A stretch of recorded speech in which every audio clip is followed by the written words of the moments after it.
In this video, I'm going to show you how to add a drop-down menu in WordPress, and this is exactly what we'll achieve by the end of this tutorial. So if you want to learn how to create a drop-down menu in WordPress, keep watching. To get started, I'll just go ahead and click on Customize. I'm going to do it through the theme customizer. Scrolling down, I click on Menus. Then I go ahead and select the particular menu I want to work on, in this case my main menu. And these are the various pages I already have on my menu.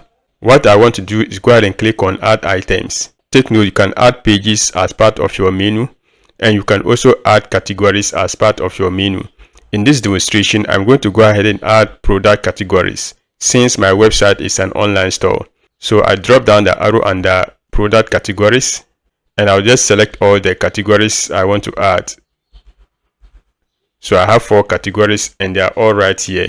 So what I want to do is click on the first one, then I drag it and put it under products like this. I do the same thing here.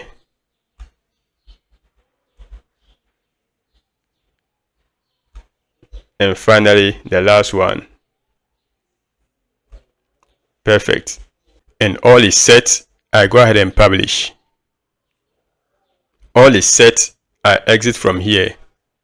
Now if I hover on the page where I added my drop down, you will see it right here. Awesome.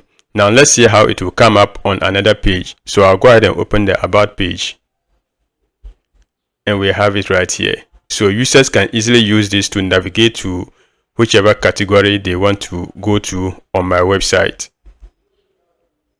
So that's it on how you can add a drop down menu in WordPress.